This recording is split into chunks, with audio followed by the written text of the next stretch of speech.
We family, man. Yeah. About some dogs. Yeah. Hey, I know I'm a dog. Hey, I know Daryl. Hey, you already know how it he is. trained a You dog. know how it is. Hey, we some dogs. Yes, sir. Hey, we about to turn up one time on these boys. They're not ready. They're not ready for it. Hey, it's their homecoming. Let's smash on these boys. Let's smash on these boys. And then we hit the field like all day like all night like and we ready like They gave me our house, baby. We on the best day from out last year. They gave me our house.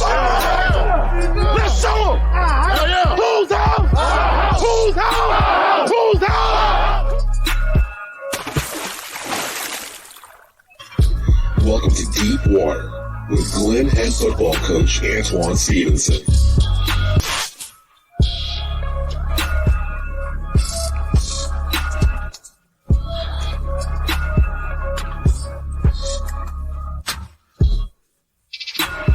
Welcome into Deepwater, the Glenn Football Coaches Show. My name's Chase Williams here with Coach Stevenson, the head coach of the Glenn Bobcats, standing 1-1 currently.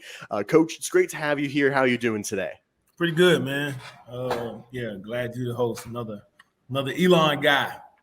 Gotta love it. The Elon connection going strong. They open up the season this week. It should be exciting. But some Glenn football pretty exciting as well. 21-7. I love the helmet. Love the helmet in the background. That's beautiful right there. But you opened up the season 1-1, 21-7 win Friday night in the home opener over Ragsdale.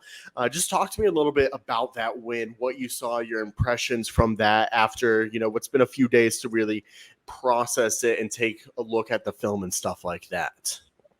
Of course, happy with the win. However you want to shape that.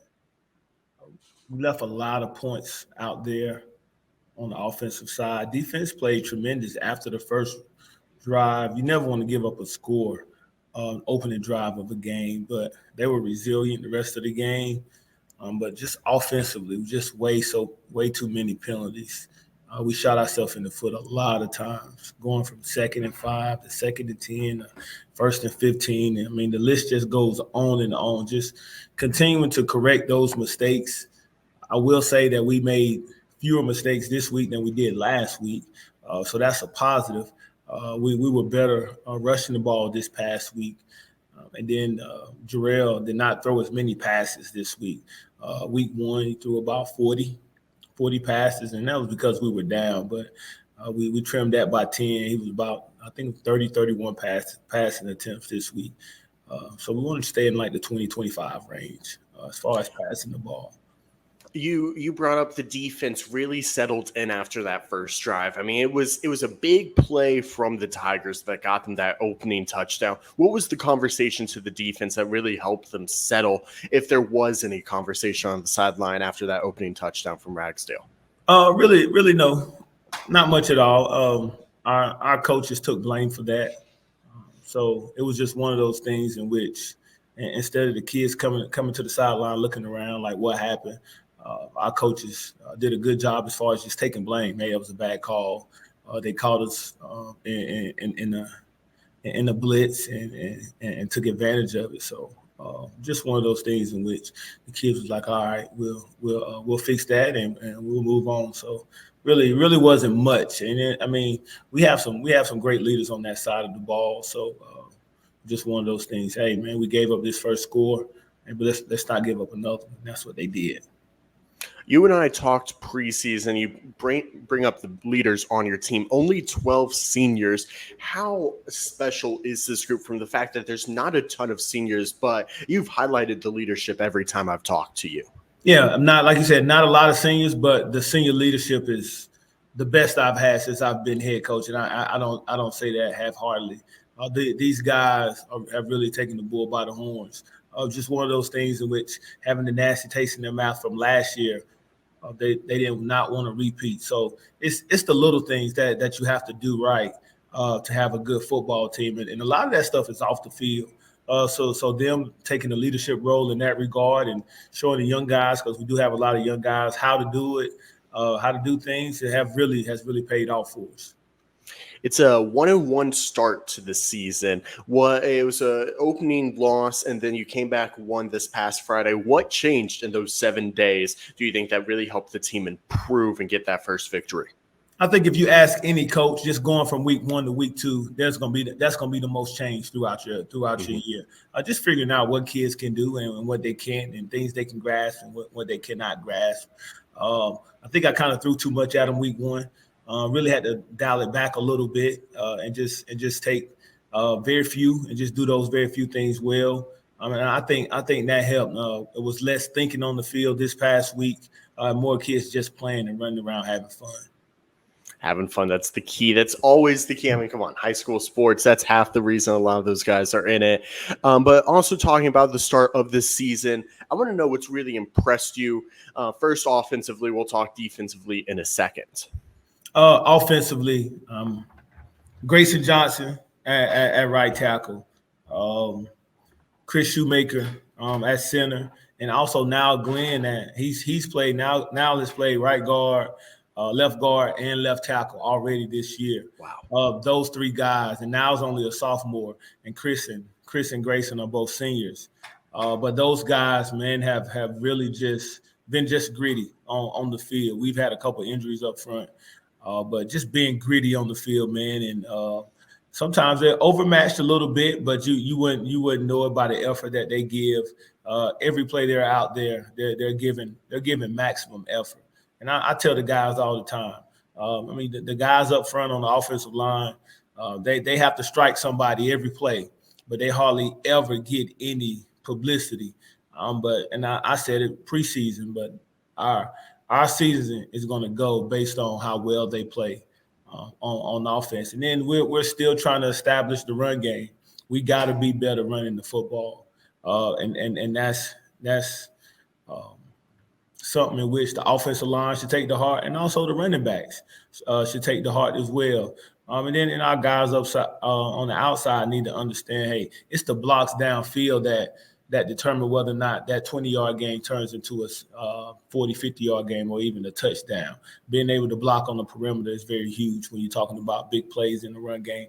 And we were able to get some of that on Friday just by those guys just playing hard and running down the field, never knowing what's going to happen, and being able to peel back and making those blocks that in which we end up getting those long runs in the game against Ragsdale.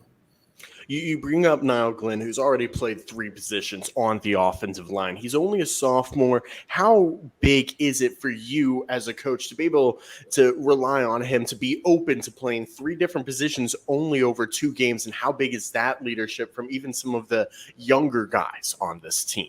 That's huge. Just knowing the game, and he's a student of the game. It's funny now. I've known now since he was like 3 or 4 years old. So, and I have pictures with him and my son coming to football games. I had the fortune of coaching his older 2 brothers at Glenn as well. So he's the third one of the bunch, man. And just being around the program and him being a student of the game and just loving football. Just one of those things in which I tell guys all the time, don't just worry about your position. Learn the big picture, especially on the offensive side. And that's not only for the offensive line, but everybody else too. When you're talking about pass concepts and things like that, if you know where your teammates are going, it makes it easier when you're running with your eyes up and finding open spaces and things like that. So he's grasped everything, and our offensive line coaches have done a good job with him even since the springtime. Now only played 2 games last year. He got injured. He got injured in the Chambers game, as a matter of fact, early in the game, and broke his wrist. So him being out there this year has been a joy. Has been a joy to watch. And just speaking of that injury, he got hurt, broke his wrist at the Chambers game, and he had a choice of going to the emergency room down in Charlotte or riding back with me like an hour and a half back to Winston-Salem. And he chose to drive back, and then, I can't give him any medication or anything like that. So this kid rode in pain for 90 minutes just so his dad wouldn't have to drive all the way down to Charlotte to pick him up.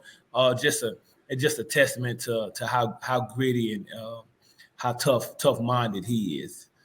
And it felt like that's been true of not just Glenn, but the whole Glenn team, ironically, throughout, especially this second week. Is that something that's really been implemented over the summer and the spring? It's just, hard work, gritty work. It pays off, and it showed that at least it did on Friday night. Yeah, you got to have it. You got to have it as a football team.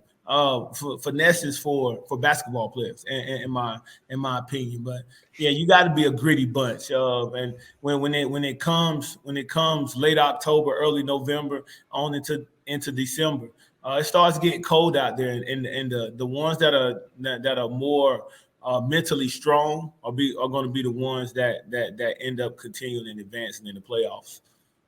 You bring up how cold it gets in October. I want to go back to Friday one more time. It was the other end. It was the extreme heat on Friday night. Kickoff actually pushed back to 8 p.m. How well prepared did you feel that the group of guys was for the conditions? And is that something that you knew all week was coming?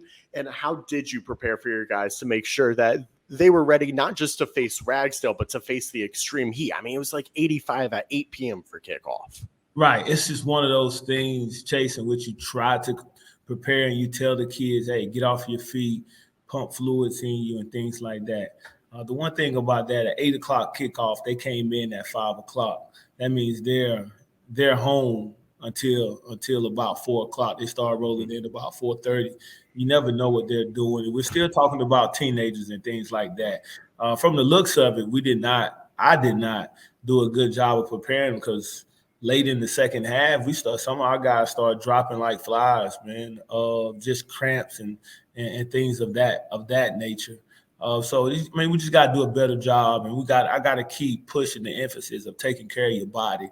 What you put in it is gonna come out. And then when you're playing a competitive sport like football, sometimes it come out on the field in front of all your fans and things like that. So kids just got to do a better job of just taking care of their bodies, man. Leave the fried foods and leave the soft drinks alone, because at the end of the day, it doesn't help you. Mm-hmm. Real quick, before we head to break, I'd love to talk a little bit about the defense. What have you seen defensively that's really impressed you and that you're still trying to work on with that group of guys? Working on as far as the secondary, Amari Wright has taken the bull by the horns. He's already has 2 interceptions on the year, has come down and made a lot of great open field tackles for us. Just one of those guys, been in the program all 4 years, and leading the bunch. And we've bounced people around. In the secondary, we have Joel Hayes back there, who's only a sophomore, and Zion Williams, who's a junior, but first time over there as well. And then the other corner, we've put different people there right now. Jazier Dixon is starting there, so just bounce a lot of kids around there in the secondary. And then our linebacker group is pretty young. Also, with RJ and Isaiah in the middle, Isaiah being a sophomore, RJ being the senior leader of that bunch, and then the 2 outside linebackers. We have a few injuries at that position, so we're still plugging and playing there. And then our most impressive bunch so far has been the 3 guys up front, from Aaron Boyd to Tyrell Patterson, even BJ Godfrey. Braylon Coleman has come in and played tremendous. A smaller kid, but just really gritty in the trenches. So those guys are playing really hard and just giving us a chance, especially up front. Aaron demanding the double team up front and things like that. So just very greedy. But the D line is our most our most experienced bunch out of all those guys. And even with that being said, the only one that really played a lot last year was Terrell, because Aaron was hurt and BJ is a new guy there. Well, Coach, again, a 21-7 victory at home against Ragsdale to start things up. We're going to take a quick break, but when we come back, we'll break down some of those players that really stood out Friday night, as well as look to the Chambers game that is this upcoming Friday. We'll be right back on Deepwater.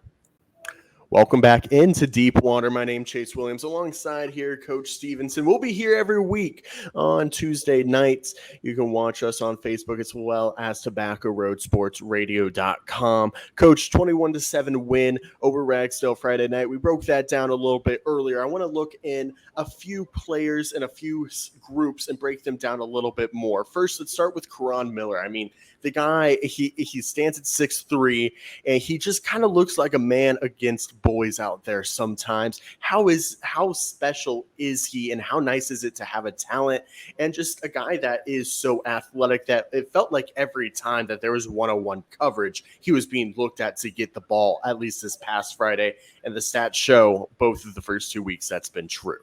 Oh, man. I mean, Karan, you talking about a kid that really didn't play a lot last year.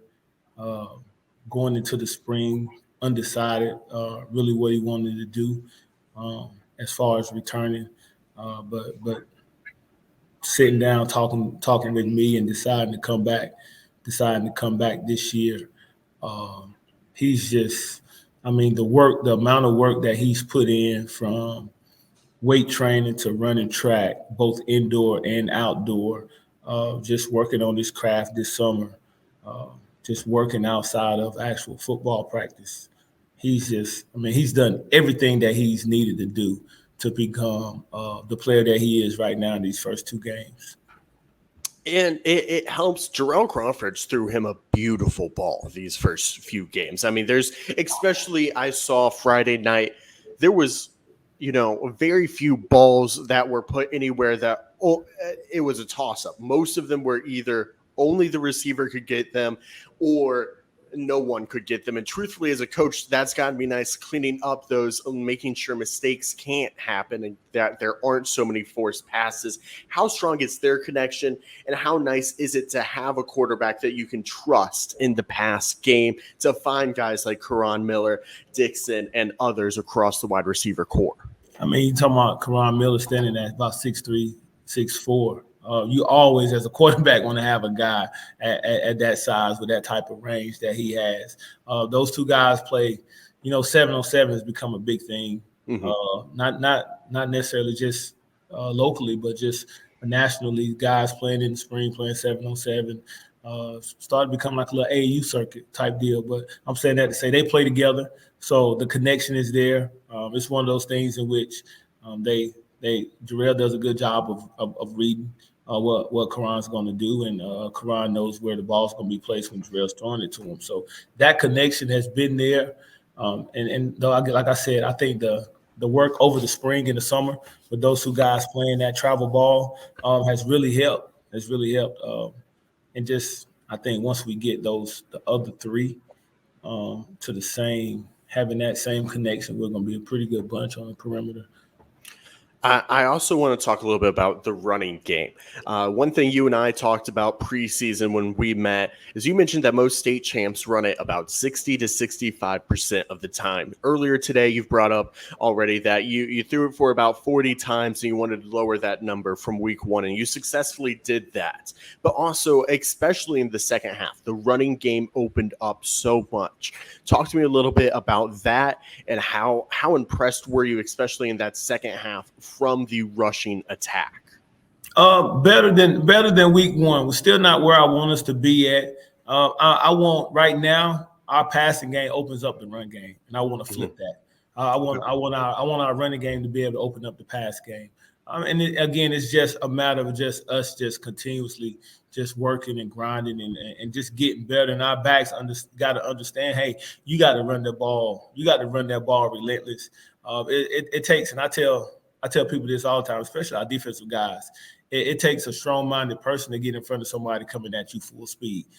So as a running back, with you knowing that, just go hard, just go hard all the time. I'm not a fan of the tiptoeing and things like that. I want guys to really just buckle down and just go hard. And I feel like going hard, not only in the passing game, but even the play action. Right now, our play action game isn't where I wanted to be at. And that's because of the running backs.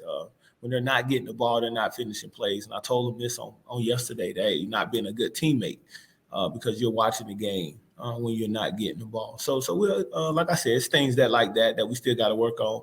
But we did have some big plays in the run game. Craig did a good job of just being patient, and once he saw it hitting it, and then Joel Hayes had a lot of key runs in the game. So we're not where I want us to be, but we're a lot better than we were week 1. And I want to break down one last component before we look forward from Friday night's game. It's that goal line package we saw right before halftime. I believe it was kind of a wildcat formation, Robert Jordan getting the ball a lot. You see some of those defensive linemen in there as fullbacks. How much fun is it for those guys to have some of those unique positions and see a defensive lineman similar to what you brought up is with the O-line? A lot of times you don't get much from them in a broadcast. You don't hear their name, and now they're in there at fullback getting to be the lead block on a touchdown. How much fun is it for guys like that? Robert Jordan played a little bit of wildcat formation, stuff like that we saw right before half that not only was a touchdown, but a crucial touchdown that gave you all the lead. Right. I mean, it's big, man. And Chase, people are getting added and fired every week from that from that group. So that's still a work in progress. I mean, of course you want big bodies in there, but if they're not getting in there putting their face on people, then they know from one week to the next they may get fired. And what that does, that keeps the other guys that may not be in that package, it keeps them motivated to get on there. So they understand the guys on there that, hey, you got to go 100 miles an hour, man, and just hit people in the face. That's what I want you to do. Robert Jordan does a good job of just getting the ball and getting downhill. I mean, he's a power back, so all he needs is a crease. And we're only looking for 3 or 4 yards every time we run that package. But yes, I have not been pleased with what our production so far. Even though we got in the end zone, it took us 4 downs to get 3 yards on Friday. Happy nonetheless to get the score, but with that size and that mass out there, it shouldn't take us 4 downs to get 3 yards. So they understand that, and that's one of those things I talked about yesterday. Hey man, that shouldn't happen. So it's a mindset more than anything. Robert Jordan, he's still gonna be there. He hasn't got fired, but there's some of the other guys, Chase, they got fired on yesterday from that package. So it's a plug and play right now until we get to where we want to get to. And good thing we have a few weeks before we start conference. So by the time we get to conference, we'll have that package and that personnel settled, and guys will know what I'm expecting out of them. It wasn't always pretty on that package, but man, it was a whole lot of fun. It was a whole lot of fun on Friday night. I want to, you brought up both 2 Elon alums right here. Let's go back to the college days for a second before we preview next week and at Chambers. You got a favorite story from your time at Elon, a game that stands out, a favorite performance. I want to hear a little bit about you as a player with the Phoenix. Oh man, I was blessed to receive a scholarship from Elon, and my time there was unbelievable place. I met some of my best friends there. Just my time on the football field was great. I think my most memorable moment was probably 2. One, when we played South Florida down in Tampa. Mm-hmm. The year before that, we beat the mess out of them, and it was their first year of football for South Florida. Then that next year, they put it on us, but the trip was fun. I think it may have been my first time flying ever. But yeah, man, that place playing there in the Buccaneers Stadium was memorable. I think the most memorable moment on the field was playing Western Carolina. This was my freshman year. Being able to win that game by a blocked field goal where the time expired. I remember like it's yesterday. Kelly Forrest, our D lineman, blocked the field goal for them to win the game. And man, that game was memorable. the celebration after the game was memorable, and then the celebration after the celebration was was memorable as well. But man, we had a great time. We had a great time. The Elon football team, a whole lot of fun, and it's the tone for the rest of the season. How often are you able to get back and go into Road Stadium and get to watch some Elon football these days? Oh man, every year I make it to. I make it to 3 or 4 games. Every year I make it about 3 or 4 games. I make it a point. You know, my son he's a little older now. Mm-hmm. So we wanted to venture out and go to other games. So but his first college game was at Elon. Nice. I end up taking him other places. And when I took him other places like Carolina, after I took him to Carolina and some of the bigger schools, he didn't want to go to Elon anymore. So I'm like, dude, what the heck, man? Come on, man. Elon should be your first choice every time. But that wasn't the case. We still laugh about that to this day now. He's sometimes he doesn't. But to answer your question, I go back. I go back to 3 or 4 games every year. So I'll be at the Garner-Well game. Nice. Next week, I cannot make the Wake Forest game because we have a JV game. Yeah. But I'll be watching it on my phone as much as possible. And then I'll be at our home opener against North Carolina A&T. Don't worry, I'll text you updates all of Thursday night. I got the back row, very last row up there, Winston. I'll be there. Yeah. I'll be there. But before we wrap up today, I do want to look ahead to Chambers this Friday night. Just tell me your general expectations, what you expect to see on their end, and what you're hoping to see growth-wise with your end.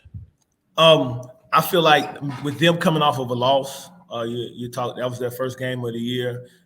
They're going to be ready to go. We got to match their energy. We got to match their intensity, and I think that's going to be the telltale of the game. Us being able to match their intensity, and it's gonna be a little rah-rah going back and forth. And like I told the guys yesterday, hey, if you can't talk and play, don't talk. Talking was one of my things, so that comes second nature. But yeah, we just got to be ready to go. We got to have the guys to understand and believe, hey, this is a winnable football game. You know, on the outside looking in, everybody just because of what they've done. In that program, everybody looks at us playing them as, hey, man, I can't even believe y'all playing them. Y'all shouldn't be on the field with them. So we should take that as motivation. Mm-hmm. And I tell the guys, hey, only the guys in the room feel like we can win. Everybody else don't give us a chance to win. You should take that. And you should take that to heart as a competitor. But it'll be a fun trip. Great atmosphere. Like I said, they'll be ready to go coming off of a loss. And we'll be ready to go too. Cool. Thank you so much, Coach. Best of luck this Friday again at Chambers, 7 p.m. We'll be back next week to break down everything from that game and look ahead to the rest of the season as conference play slowly is looming, getting closer and closer. Yeah. But thank you so much. I appreciate you, Chase. Of course, appreciate you, Coach. We'll be back next week on Deepwater for the Glenn Coaches Show again. Coach Stevenson and myself, Chase Williams, the voice of Glenn, will be here all year long. Have a great rest of your day, y'all.